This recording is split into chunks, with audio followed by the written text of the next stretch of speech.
6.2.2 para 6.2.2 An instrument of proxy duly filled, stamped and signed is valid only for the meeting to which it relates, including any adjournment thereof. ठीक है बेटा, जो proxy form होगी, proxy form के through proxy की appointment जो हुई है वो केवल उस मीटिंग के लिए वैलिड है। ठीक है बेटा, केवल एक ही मीटिंग के लिए वैलिड है। हाँ, अगर वो मीटिंग कंक्लूड नहीं हो पाई, यानी वो मीटिंग पोस्टपोन हो गई, तो एडजर्न्ड मीटिंग में यानी पोस्टपोन्ड मीटिंग में भी वो फॉर्म वो प्रॉक्सी वैलिड रहेगी। Stamp duty paid on proxy para 6.3 instrument of proxy is valid only if it is properly stamped as per applicable law. ठीक है, very very important बेटा।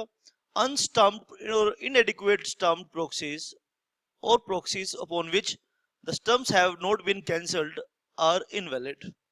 ठीक है बेटा, तो regarding stamp duty, तो due to Indian Stamp Act proxy is invalid if it is no unstamped, or if it is inadequate stamped, or if there is adequate stamp affixed on the proxy but not been cancelled are invalid.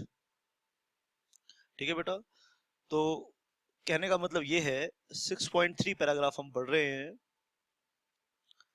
Suppose कीजिए आपने एक proxy form execute किया और अपने behalf पर एक proxy appoint कर दिया। मान लीजिए ये है आपका प्रॉक्सी फॉर्म और यहां पर आपने रिक्विजिट वैल्यू की एडहेसिव स्टैंप्स लगा दी। ठीक है, अब SS2 ये कहता है कि इन स्टैंप्स को कैंसिल करना है। ठीक है, कैंसिल कैसे होगा? या तो उस पे ट्रांसवर्स लाइन लगा दीजिए या उस पे आप कैंसिल लिख दीजिए। तो स्टाम्प ड्यूटी अफिक्स करके उसको कैंसिल भी करना है। अगर आप कैंसिल नहीं करेंगे तो आपका ये जो प्रॉक्सी फॉर्म है ये वैलिड नहीं माना जाएगा। तो प्रॉक्सी फॉर्म वैलिड कब माना जाएगा? जब इसके ऊपर एडिक्वेट स्टाम्प ड्यूटी पेड है, जब इसके ऊपर जो स्टाम्प आपने अफिक्स की हैं उन्हें आपने प्रॉपर तरीके से कैंसिल भी किया है। एग्जीक्यूशन ऑफ प्रॉक्सी पैरा 6.4 पढ़ेंगे बेटा, आप ध्यान से। आपको मैं बता दूं, शाबाश, जो भी बच्चे दिसंबर में या जून में एग्जाम दे रहे हैं CS के, उनके लिए तो बहुत इंपॉर्टेंट है। बाकी प्रोफेशनल लोगों के लिए भी इंपॉर्टेंट है, लेकिन जो बच्चे CS की तैयारी कर रहे हैं उनके लिए तो बहुत इंपॉर्टेंट है। पैरा 6.4 पढ़ेंगे, execution of proxy. The proxy holder shall prove his identity at the time of attending the meeting. जब प्रॉक्सी मेंबर के बिहाफ पर मीटिंग में जाएगा तो वो अपनी आइडेंटिटी प्रूव करेगा। ठीक है, प्रॉक्सी फॉर्म में लिखा है कि mister x is the proxy for the member. अब किसी के चेहरे पे तो लिखा नहीं है कि वो एक्स है। अब वो पर्सन जो अपने आप को मिस्टर एक्स बता रहा है उसे साबित करना पड़ेगा अपना आइडेंटिटी प्रूफ देके कि वो मिस्टर एक्स ही है। पैरा 6.4.2 पढ़ेंगे बेटा। An authorized representative of a body corporate or of a president of India or of the governor of a state holding shares in a company may appoint a proxy under his signature. ठीक है बेटा, अगर body corporate किसी company की member है या president of India अगर central government किसी कंपनी की मेंबर है तो शेयर किसके नाम होंगे? प्रेसिडेंट ऑफ इंडिया के नाम होंगे। और अगर स्टेट गवर्नमेंट किसी कंपनी की मेंबर है तो शेयर्स किसके नाम होंगे? गवर्नर के नाम होंगे। तो ये लोग अपने रिप्रेजेंटेटिव के थ्रू मीटिंग अटेंड करते हैं और उन रिप्रेजेंटेटिव के पास ये पावर होती है कि वो अपने बिहाफ पे प्रॉक्सी अपॉइंट कर सकते हैं। proxies in blank and incomplete proxies. A proxy form which doesn't state the name of the proxy shall not be considered valid. 6.5.1 आप देख लीजिए बेटा एक बारी, ध्यान से आप पढ़ लीजिए. 6.5.1 A proxy form which doesn't state the name of the proxy shall not be considered valid. Para 6.5.2 Undated proxy shall not be considered valid. अगर proxy form पे date नहीं लिखा तो proxy form valid नहीं माना जाएगा. शाबाश. 6.5.3 पर क्वेश्चन इंपॉर्टेंट आ सकता है, नोट कर लो, very very important. Para 6.5.3 If a company receives multiple proxies for the same holding of a member, proxy which is dated last shall be considered valid. If they are not dated or bear the same date without specific mention of time, all such multiple proxy shall be treated as invalid. ठीक है बेटा, शाबाश. अब company है बेटा, company की annual general meeting होने वाली है, और एनुअल जर्नल मीटिंग से पहले company, this is the date of annual general meeting. ठीक है बेटा, और कंपनी के पास कुछ प्रॉक्सी फॉर्म्स आते हैं, और ध्यान से नोट कर लीजिए बेटा. कंपनी के पास कंपनी की एजीएम होने चली है. कंपनी की एजीएम के अंदर कंपनी के पास एक मेंबर के प्रॉक्सी फॉर्म आते हैं, और एक प्रॉक्सी फॉर्म पे लिखा है 8 सितंबर अपॉइंटमेंट टाइम, 8 सितंबर 12 PM पर एग्जीक्यूट की गई. और फिर दूसरा एक फॉर्म आता है proxy form on the same share, वो 10 सितंबर 12 PM पर एग्जीक्यूट करी गई. ठीक है बेटा, तो लेटर प्रॉक्सी कौन सी है इसमें, जो बाद में मिली वो ये है. तो ये वाली प्रॉक्सी वैलिड मानी जाएगी और ये वाली प्रॉक्सी वैलिड नहीं मानी जाएगी.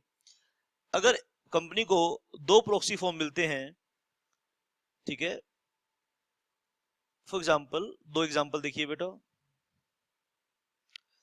एग्जांपल नंबर 1, प्रॉक्सी फॉर्म मिला, उस पर लिखा था 8 सितंबर 10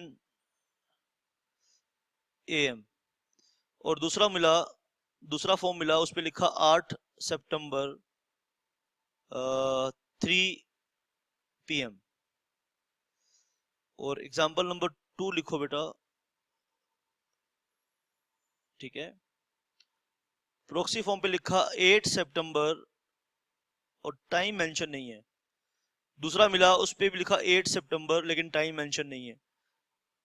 पहले एग्जांपल में ये वाला प्रॉक्सी फॉर्म वैलिड माना जाएगा और ये वाला इनवैलिड माना जाएगा. और एग्जांपल नंबर 2 में दोनों पर एक ही डेट है लेकिन टाइम किसी पर मेंशन नहीं है. टाइम मेंशन नहीं है तो दोनों के दोनों इनवैलिड माने जाएंगे. आप ध्यान से नोट कर लीजिए बेटा. Para 6.5.3 is very very important, very very important बेटा. शाबाश. 6.5.3 इज वेरी वेरी इंपॉर्टेंट. शाबाश. आप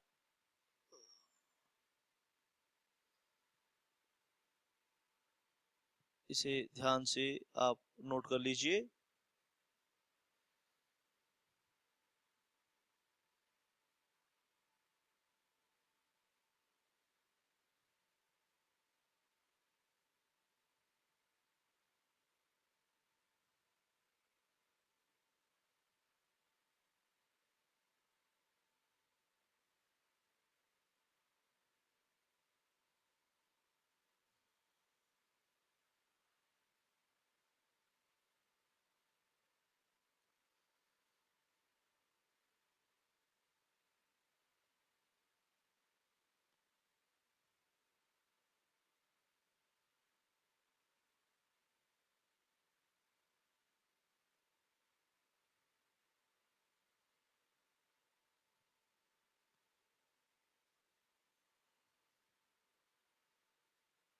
six point 5.3.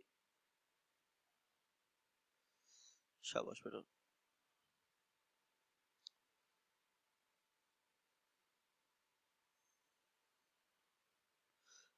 6.6 deposit of proxy. This is also very very important paragraph.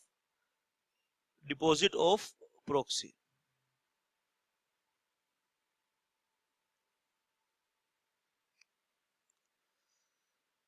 तो कैसे आप जमा कराएंगे कंपनी को?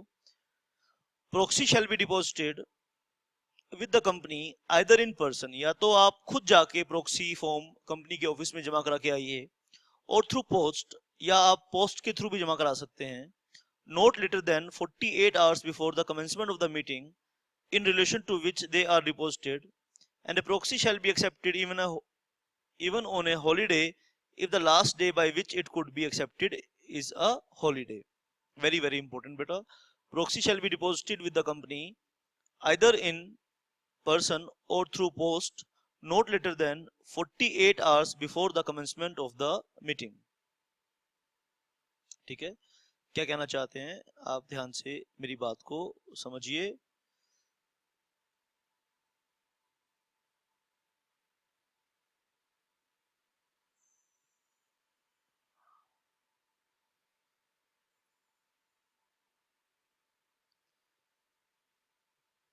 This is time of commencement of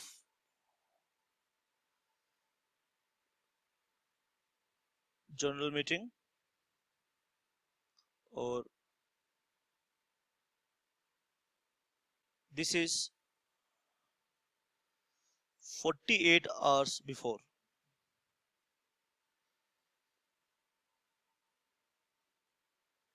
Before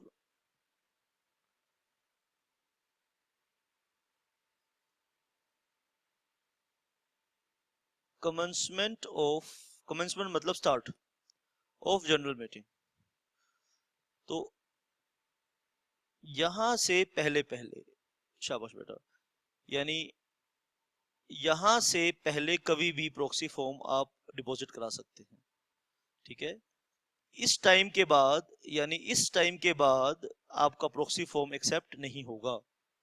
आप ध्यान से पढ़िए बेटा 6.6 पैराग्राफ को बहुत ध्यान से पढ़िए. Proxy shall be deposited with the company either in person और थ्रू पोस्ट. आप इन पर्सन भी जमा करा सकते हैं, खुद जाके भी जमा करा सकते हैं, और थ्रू पोस्ट भी आप जमा करा सकते हैं, not later than 48 hours before the commencement of the meeting in relation to which they are deposited, and a proxy shall be accepted even on a holiday if the last date by which it could be accepted is a holiday. Any provision in the articles, यहां से बहुत important question है, सब बच्चे बेटा mark कर लीजिए. ये जो नीचे वाला पैराग्राफ है ये बहुत इंपॉर्टेंट है, जो मैंने अभी हाईलाइट किया है. Any provision in the articles of a company which specifies or requires a longer period for deposit of 48 hours before a meeting of the company shall have effect as if period of 48 hours had been specified in the required for such deposit. अगर एक company के articles में लिखा है कि आपने 60 घंटे पहले, ठीक है, 60 आवर बिफोर जमा कराना है, तो वो आर्टिकल्स वैलिड नहीं माना जाएगा, और उस आर्टिकल के 60 घंटे क्या माने जाएंगे, 48 घंटे ही माने जाएंगे. यानी 48 आवर्स तक आप जमा करा सकते हो.